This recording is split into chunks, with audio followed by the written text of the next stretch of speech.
See, these are all enabling provisions, and we are looking at divesting a 1000 megawatt power project. So whatever the proceeds are going to be, after taking care of whatever debt repayments are there, we have to complete our projects also. So we had to make some strategic investments in the wake of the changes, in the wake of deallocation of coal block. So we have to make some strategic investments so that we can continue to produce at full capacity. So we need to complete that, just for that. Can you share with us some further details about what kind of investments will that be? Which sectors will you focus on? No, we are just talking about our existing steel and power projects. All we're talking about is just completing those. Some investments where 80% work has been done, we need to complete those so that they can bear fruit. So we are hearing that the government may extend the MIP for steel sector beyond August. How will you be placed if, in case that is not extended? And if yes, it is extended, what kind of relief will that bring for you?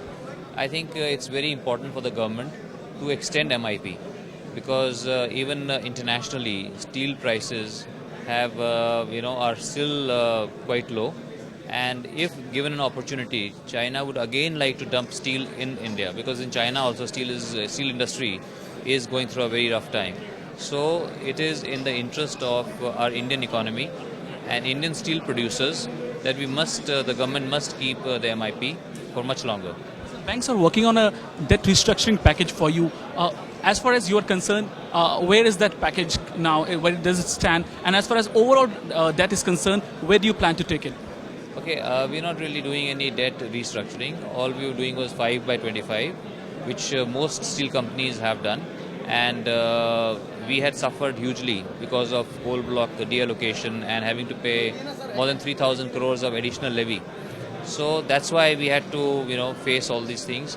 But now we are on a much stronger footing. So we are not really looking at any restructuring as of now. All we were looking for was 5 by 25, which most of it has been already achieved. So you recently, you sold the plant in Chhattisgarh to JSW. Sir, where does it stand? The amalgamation stand, and is it going as per what you had expected? Yeah, it is going as per expectations. Both the companies also need to get it cleared through their AGMs, which will take maybe a month's time, and then all the statutory clearances, like from Competition Commission of India, from all the regulatory bodies. Then it has to be through a scheme of restructuring which involves the High Court. So all these things take time, but we are meeting the schedule. So last two quick questions. You are also planning to sell a 950 megawatt captive power plant, if I am correct. Can you tell us what all, which all companies you are talking to? Is it possible for you to reveal more details about that? That we are working on. That in fact JPL itself was looking at buying one of the captive, so that all the power goes into Jindal Power Limited and not in the steel company, which is JSPL. So we are looking at various options for that. So what is the outlook on steel prices? One last question from yours.